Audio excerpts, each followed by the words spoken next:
نحمده ونصلي على رسوله الكريم أما بعد فأعوذ بالله من الشيطان الرجيم بسم الله الرحمن الرحيم براءة من الله ورسوله إلى الذين عاهدتم من المشركين فسيحوا في الأرض 4 أشهر واعلموا أنكم غير معجز الله وأن الله مخزي الكافرين وأذان من الله ورسوله إلى الناس يوم الحج الأكبر أن الله بريء من المشركين ورسوله فإن تبتم فهو خير لكم وإن توليتم فاعلموا أنكم غير معجز الله وبشر الذين كفروا بعذاب أليم صدق الله العظيم. دا سورة توبه دا لسم سپاره دا نن د سورة توبه ابتدا کیږي. دا سورت الله سبحانه وتعالى نازل کړو خو لیکن رسول پاک صلی الله علیه و سلم د دینه د کلمې لیکلو مخکې څنګه چې د سورت په سر کې کلمه لیکل کېږي بسم الله الرحمن الرحیم د دې هدایت صحابه ته نو فرمایله کوم چې کاتبان صحابه کرامو. بیا دا خبروم داسې چلیدوم په دې حالت کې رسول الله صلی الله علیه وسلم د دې دنیا نه رحلت وکړو. الان کې چې کوم صورت بم نازلېدو نو رسول الله صلی الله علیه وسلم فرمایل چې دا بسم الله ولیکئ اول د دې نه دا نو ویلي. مفسرین حضرات په دې باندې بیا دغه کوي نو کله چې قرآن شریف مرتب شو بیا د رسول د حضرت عثمان غنی رضی الله تعالی عنہ په دور خلافت کې چې کله د دې کاپیانې کېدی او بیا د کل نوعیته چې دا خبره مخې ته راغله چې دې مخې ته کلمه نشته بیا صحابو سره په دې باندې پورا دغه شو چې یعنی مطلب دا دا ولی نشته نو هغه ورته چې موږ ته دې ویلې شوي نه دي. بیا په دې کې دا اختلاف چیرې دا کوم صورت سره موږ او کوم صورت نه مخکې ورستو ولګو. نو قرآن شریف ترتیب داسې خوده شوی دی چې یعنی په دې کې اول دا وجوب د سورتونه چې کوم دي سوره بقره شو تقریبا څه کم 2 سپارې دي داسې راوړل شوی بیا سوره آل عمران او داسې ترتیب دي. نو دا صورت د دې سوره انفال نلوي دی خدا د دینم بیا رستو لګیلو شو د دې څه وجوهات دي. نو فرمایي چې هغه کله غور وکړو چې د دې مضامین کوم صورت سره ملاويږي نو په ټولو کې زیات مضامین چې دې ملاوېدل نو سوره انفال سره ملاوېده. نو سوره انفال پسې دا ولګولو چې شاید دا د سورت انفال حصہ ورستنه لہذا دا د دې د وجې نه مطلب دا چې دا هغې نه رستو لګېدو خو کلمه پکې ونه لیکلی شوه چونکې رسول الله صلی الله علیه وسلم نه دي فرمایلی نو بس د دې د وجې نه ونه لیکلی شوه. اوس مسله دا ده چې مثال د دې نه مخکې کلمه نه ده لیکلی نو موږ هم کلمه نه وایو. علما تفسیر لیکلی دي چې وایي کله سره ابتدایي طور باندې یعنی تلاوت شروع کوي نو اعوذ بالله و بسم الله دواړه به وایي یا په منځ کې تاسو چېرته داسې پرېښو نیم صورت مو وایي بیا چېرته قرآن شریف مو راوایشتو نو بیا به مطلب دا دی چې اعوذ بالله بسم الله به وایو. خو لیکن که چېرې فرض که موږ تسلسل کې صورت انفال وایو نو بس بیا دې کې د اعوذ بالله هم ضرورت نشته بس د دې نه مخکې چې به دلته کې راغی یعنی اخري صورت ته ان الله علی کل شیء قدیر علیم پورې راورسېدې نو ورپسې بس متصل براءة دا به شروع کوي یعنی بیا په کلمه ویل نشته چې کله یو انسان په یو ځای دواړه سورتونه تلاوت کوي نو بیا په دې کې تفریق نه کوو بس دا بیا مطلب دا چې بس هغې پسې لګي نو دا خو د دې مسله شو. باقي بعضې قرآن شریفونو کې پخوا دې اعوذ بالله من النار او هغه یو بېله کلمه و هغه یې لیکلې وه. مفسرین حضرات فرمایي چې یعنې د دې ثبوت نشته په احادیثو کې، لہذا اوس تاسو وګورئ د اوسنیو چاپونو کې دا نه ده لیکلی او مخکې به دا باقاعدګۍ سره دا خلکو لیکله او دا به یې ویم که نه چې دا صورت به شروع کړو. نو دې صورت کې د جهاد په باره کې زیاتره احکامات الله پاک بیان کړي دي. د دې د وجې نه چونکې سوره انفال کې الله سبحانه وتعالی د جهاد آیاتونه زیاتر او د هجرت او د جهاد او د سوره بدر پوره واقعات دې کې تیر شو. اوس دلته کې دا خبره پیدا کېږي چې کله رسول الله صلی الله علیه و وسلم د عمرې اراده وکړه صحابو سره لاړو نو هلته کافران د هغې دپاره مخې ته راووته او پرېښو یې نه هغه عمرې ته یعنې بیت الله شریف ته پرې نه خو. نو د دې د وجې نه الله سبحانه وتعالی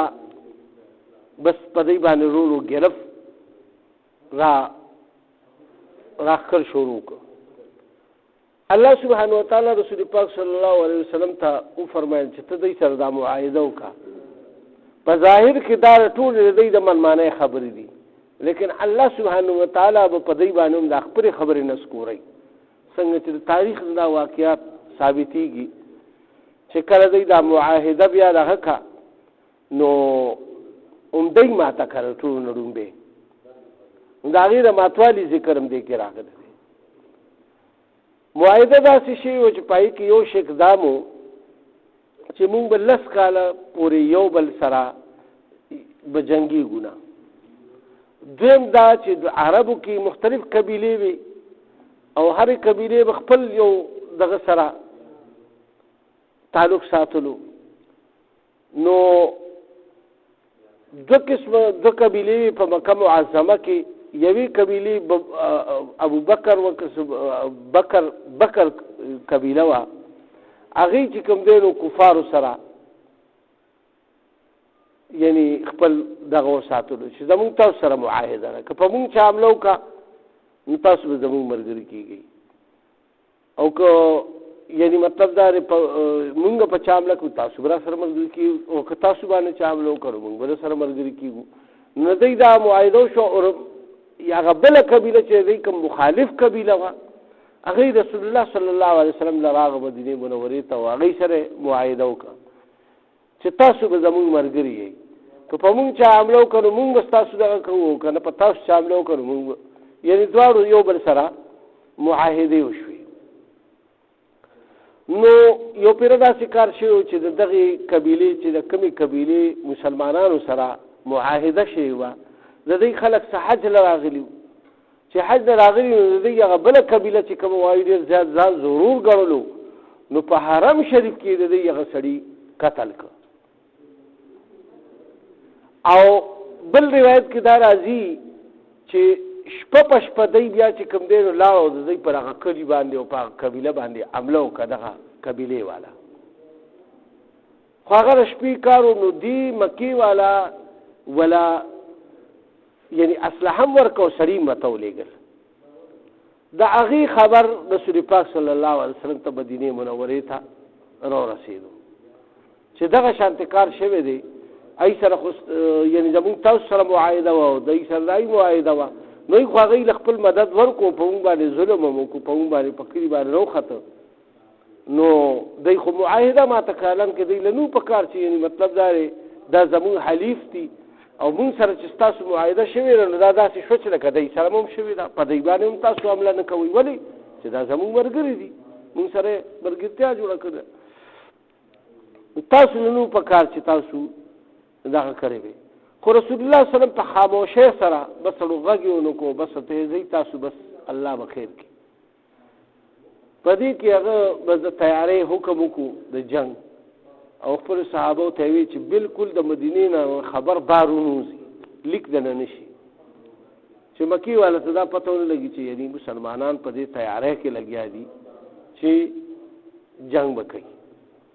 او بس دی غشیم تیارول توریم تیارول او اسلحه او زغری او وغیره ټول تیاری شروع کړی و. خو دا خو ډېر هوښیار قوم و عرب، هغوی باندې سون ولګېدو او پته ورته ولګېده مختلف ذرایعونه چې هلکه ګورې هغوی خو داسې خاموشي اختیار کړې څه چل دی. ابو سفیان چې دغه وخت کې لا ایمان نور وړی او د کفارو د مکې مشر نو هغه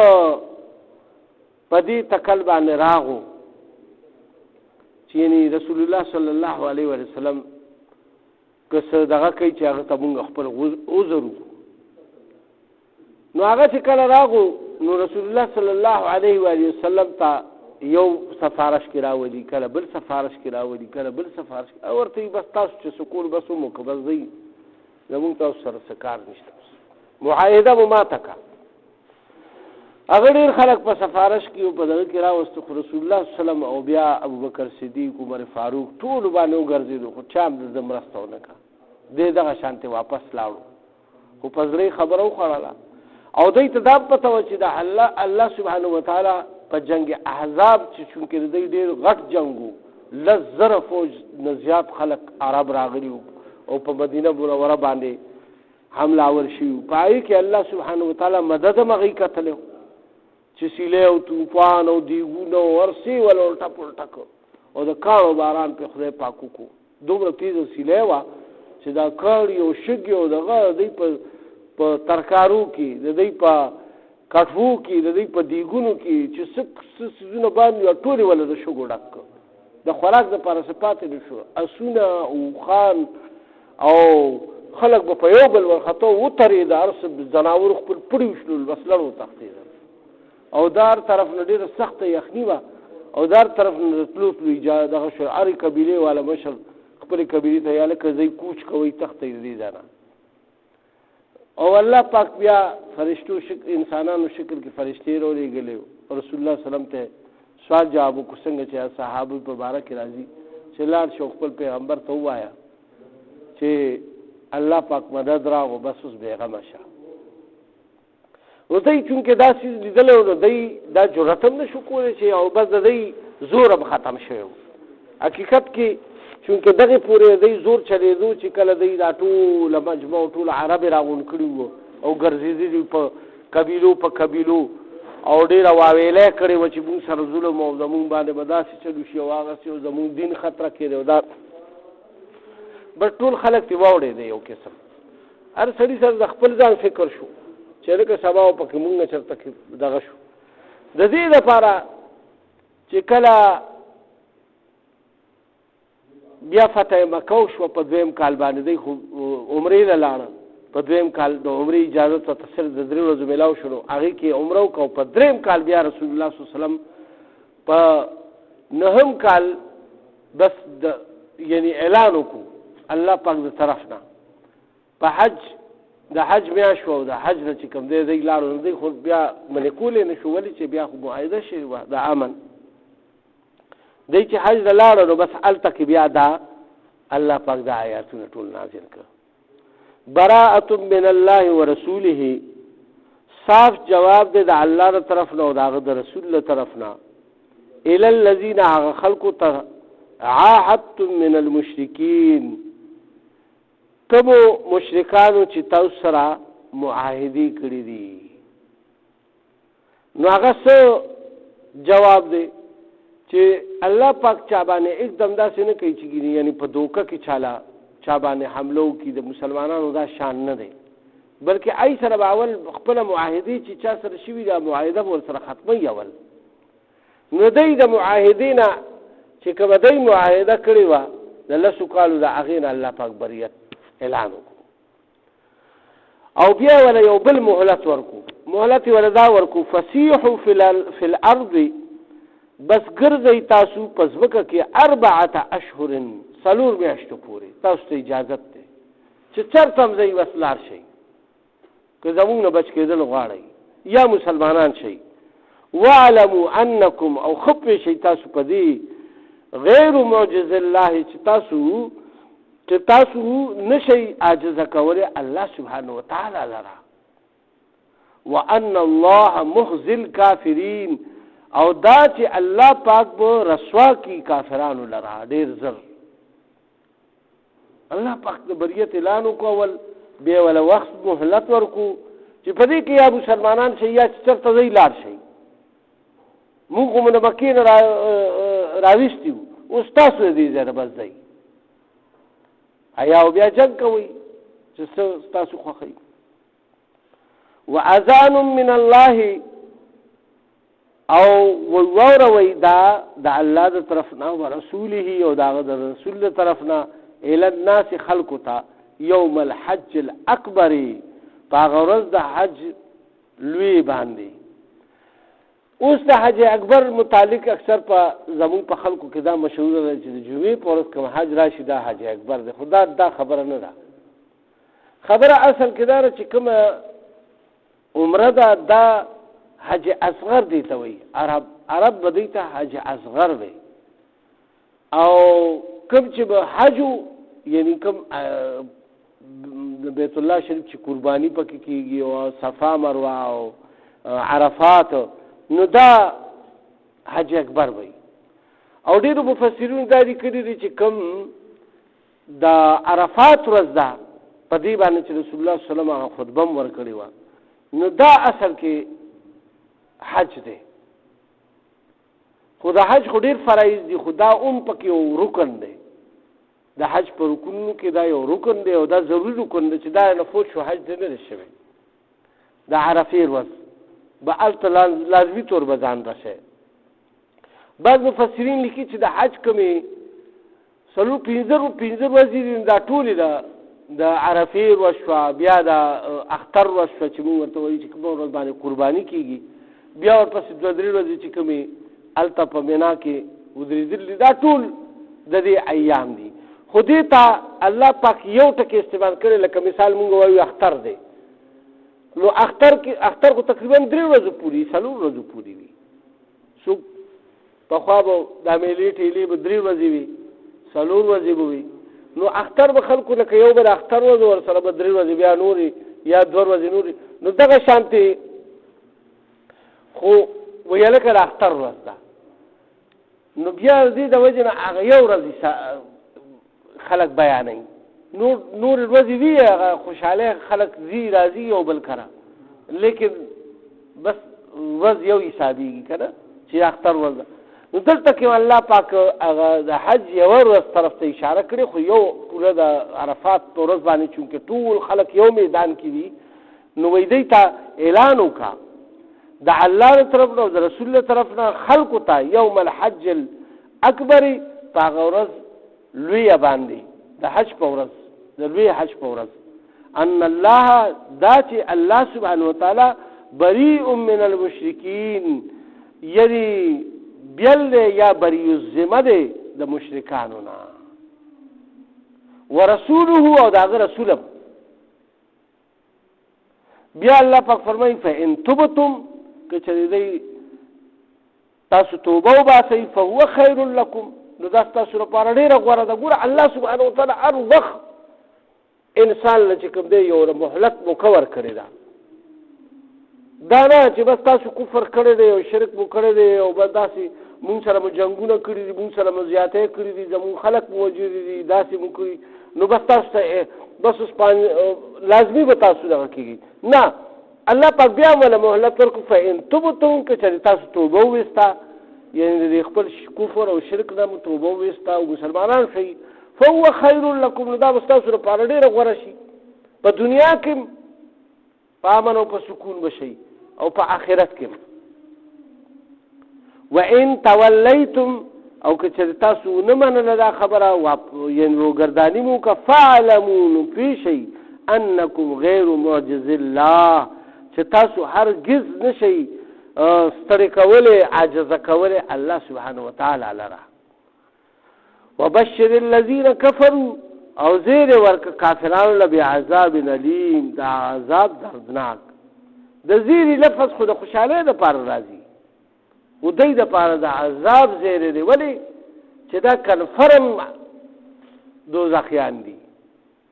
مشرکان کافران څومره چې دي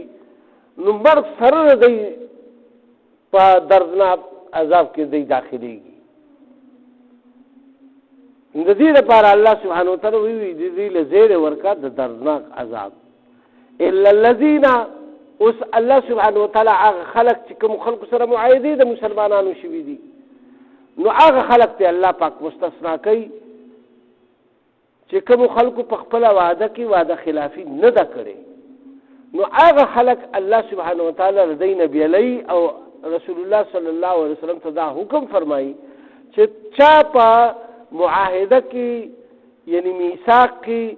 سنقص نه دراوسته خلاف ورزي نه کړم تاسو مغه سره خپل معاهده پوره کړئ تر وخته پورې او هر چا سره چې مشوي کوم قبيلو سره چې تاسو شوي دا د کفار قریش نه خو الله سبحانه وتعالی بس معاهده ختم کړه ای خو ماته خپل چې ماته کنو الله پاک برائت کو بس چې بس تاسو نو بس مونږ بریو زمون چې تاسو کوی او چې مونږ کو بس بل خبره نور داسې قبیلې وی چې هغه رسول الله صلی الله علیه وسلم سره معاهده کړې و خو هغه معاهده نه ماته کړې د دې د وجنه هغه د پاره الله سبحانه وتعالی چھوٹ ورکړي الا الذين مگر کسان عاهدتم من المشركين چې تاسو معاهدي کړی دی هغه مشرکانو سره ثم لم ينكثوكم او بیا هغه وعده نه ده ماته کړی شيئا فهس سره یعنی اس حرکت داسې نه ده کړی چې ولم يظاهروا عليكم او نه مدد کړی دی تاسو خلاف احدا د چام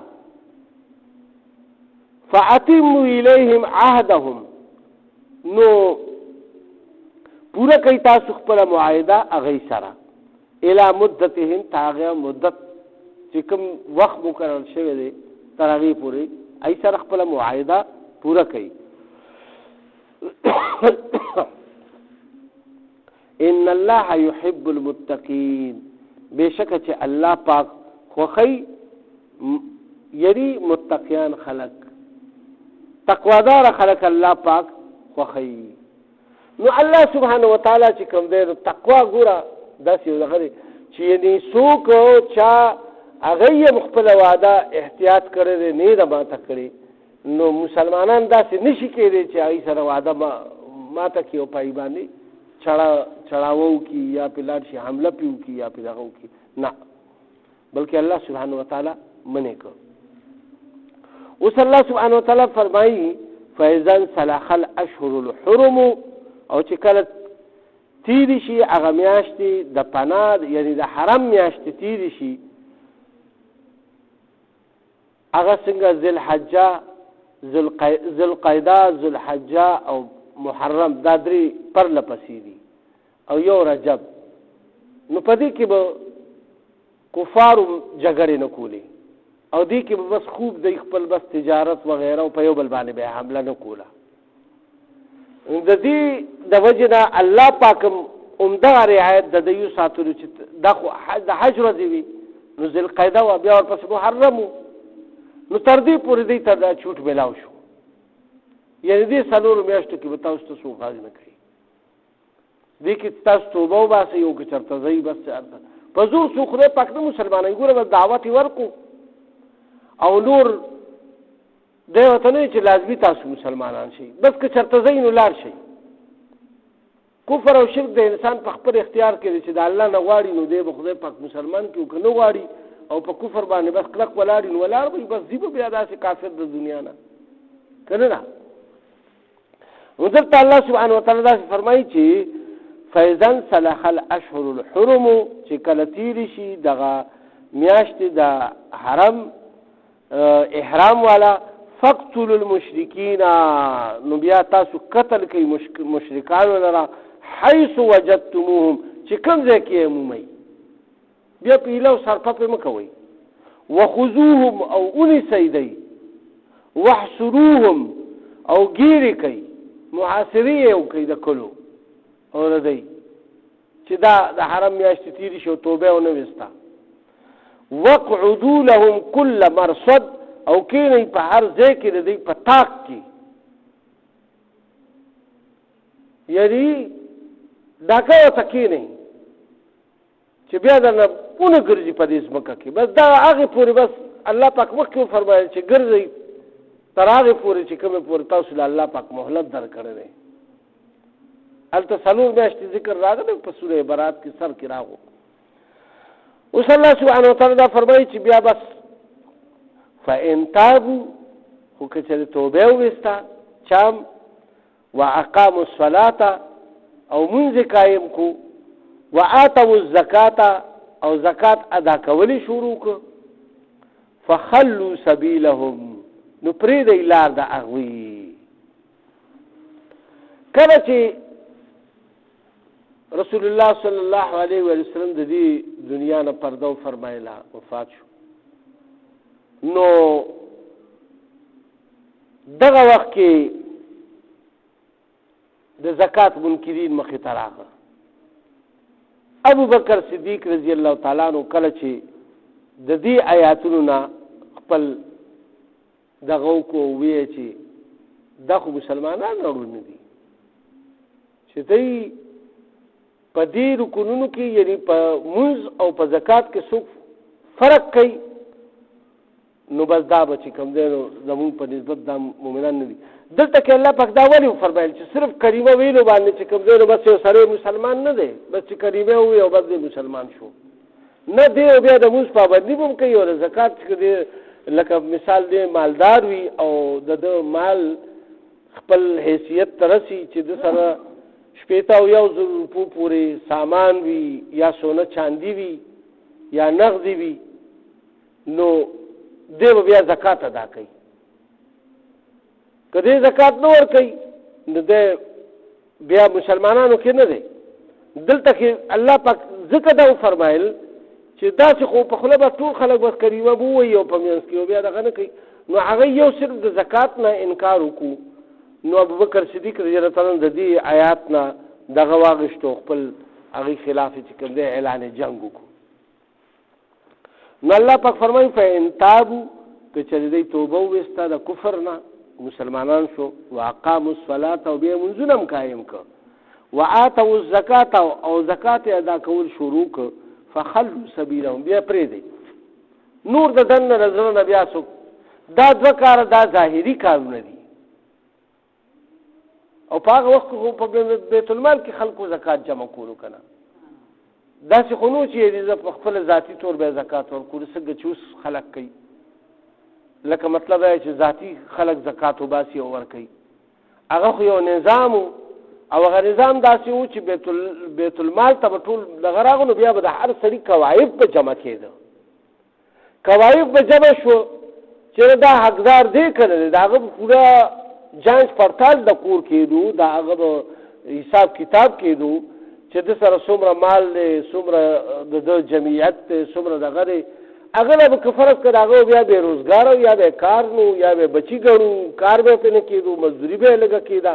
نو د هغې مناسب به هغه له وظیفه به راوېده د دې دپاره حکومت به دا غونډولو زکات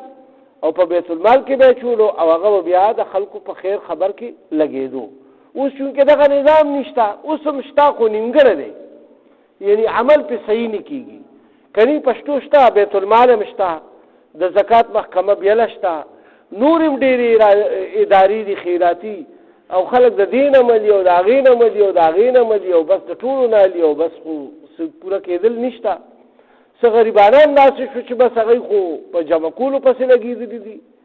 او څه مالداران داسې شو چې هغوی بخل کوي هغوی پوره زکات نه ورکوي نو دواړه طرف نه روانې دی یعنی پته هم دا نه لګي تا ته چې یعنی دا غریب دی که دا امیر دی مثال یو سړي سره کور کې مثال پیسې پرتې دي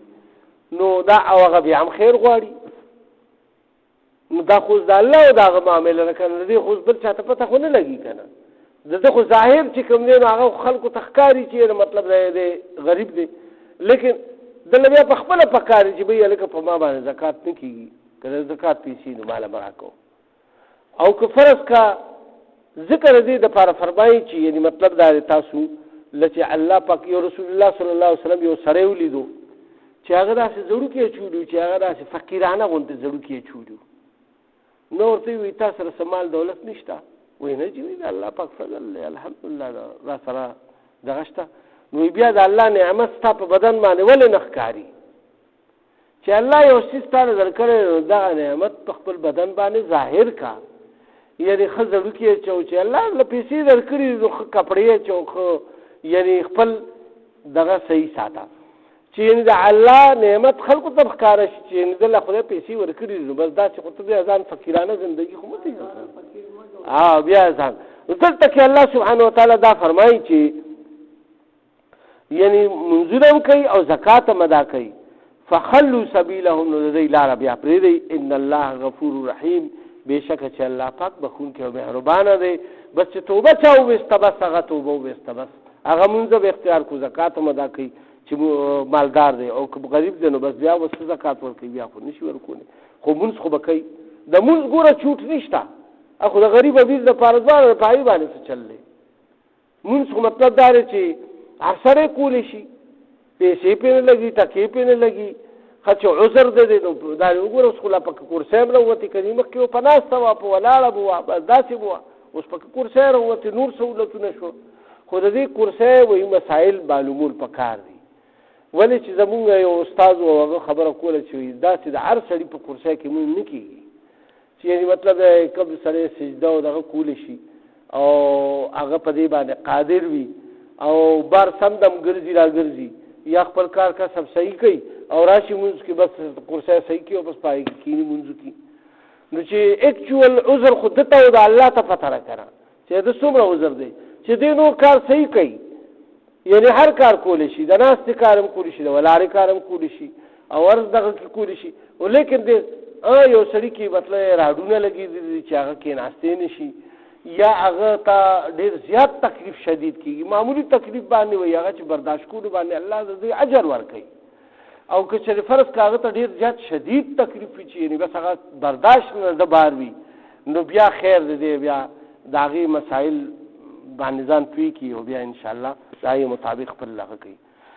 نو الله پاک وفرمایل چې ان الله غفور رحیم الله پاک ډېر بخونکی او مهربانه دی وإن أحد من المشرکین استجارک او که چېرې په مشرکانو کې تا نه څوک پناه وغواړي بعضې خلک داسې وي چې د هغوی زړه کېدو چې موږ مسلمانان شو خو ته د اسلام حقیقت پته نه وه چېرې دا څه شی دی هلته کفر کې ټول عمر تېر کړی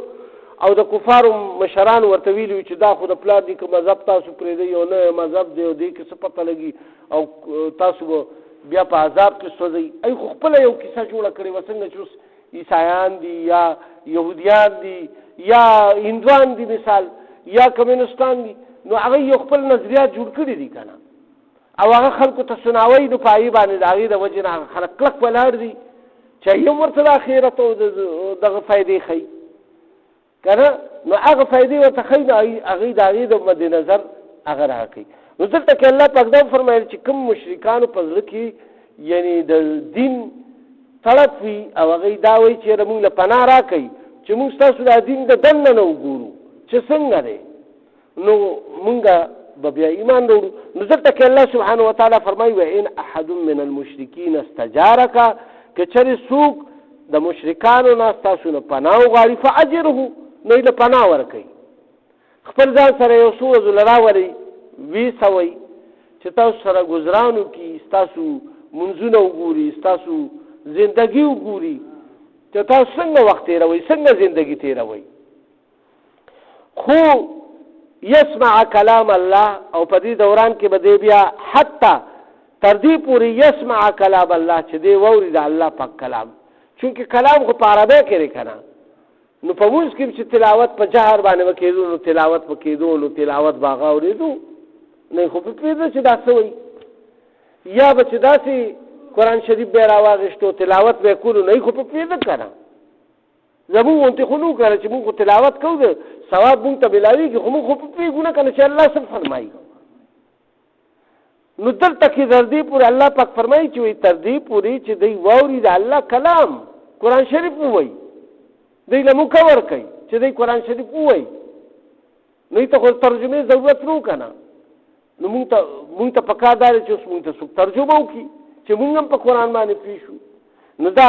هغې ته ترجمې ضرورت نه چې به قرآن شریف ووایي نو بس هغې به ووایي هلکه دا خو صحیح دین دی. بیا هم الله پاک والا یو مکب ورکوي ثم ابلغه مأمنه، بیا هغه په زور به مسلمانوئ چې هلکه بس تا خو دومره موده تېره که بس اوس مسلمان شه که نه، بس بیا به هغه خپل د امن ځای ته ورسوئ، خپل علاقې ته به ورسوئ چې دوی په ازادۍ سره په خپله خوښه سره مسلمان شي. ذلک بانهم قوم لا يعلمون، دا په وجه د دې چې دا قوم داسې دی چې دوی ته علم نشته، د اسلام په باره کې ته خبر نشته. څومره چې کفر د دوی ته اوس خبر نشته، خو چې کوم کافر خو کم از کم ستا خبره اوري که نه، چې هغه غوږونو کې ګوتې ورکړي او هغه مخ ته نه واړئ یا کیني درته نه، نو بیا به ستا خبره څنګه اوري؟ نو هغه ته به دین څنګه نصیب کېږي؟ نه دا د هغه خلکو دپاره چې هغه ګوره الله پاک فرمایي چې هغې تاسو نه پناه وغواړي د دې دپاره چې موږ د الله پاک کلام واورو، د الله رضید نه ځان خبر کړو. بیا هم الله پاک فرمایي چې دوی به خپل کورونو ته خپل ځای ته به ورسوئ. هلته چې دوی بیا ایمان راوړي یا کوم دغلته په خپله خوښه ایمان راوړي نو بس راوګوري، خو تاسو جبرن په چا باندې دغه مه کوئ. نو بیا الله پاک فرمایي ځکه چې دا خلک نه دي پوه، ډېر پکې داسې دي چې هغې نه دي پوه او د نورو کافرانو د وجو نه ایمان نه راوړي چې هغه مشران به بیا ملامته کوي به یا به کورونو ته نه پرېږدي یا به دغه ته نه پرېږدي. نو دلته په ازادۍ سره دوی پرېږدي چې دوی تاسو سره پاتې شي، کلام الله واوري او د الله د احکاماتو نه خبر شي. نو شاید چې الله سبحانه وتعالی دوی ته کلمه او توبه نصیب کړي. الله سبحانه وتعالی دې موږ ټول په دې باندې عمل توفیق راکړي. یا الله زموږ د ناسته په خپل درګاه قبول او منظوره کړي، که په دې کې زموږ نه څه کمې زیاتې شوي د هغې معافیت وکړي. داسې کارونه رانغواړي چې ستاسو د رضا او د لقا او د قرب سبب جوړ شي. په مونږ کې او په کورونو هسپتالونو کې څومره یا الله بیماران دي شفایاب کړي، څومره قرضداران دي قرضونه دې خلاص کړي، د چا څه شی دي حاجات دي یا الله تا ته ټول معلوم دي، د خپل غیبي خزانونه ورته پوره کړي. د حق والاو د رزق فراخ سبب زموږ ټولو د غیبي خزانو نه وکړي. او یا الله زموږ آبا او اجداد څومره مشران امت محمدیه صلی الله علیه وسلم او مؤمنان مسلمانان چې وفات شوي دي د هغې د ټولو مغفرت وکړي. په آخر کې زموږ هم دا عظیم الشانه کلمه نصیب کړي چې لا اله الا الله محمد رسول الله صلی الله علیه وسلم.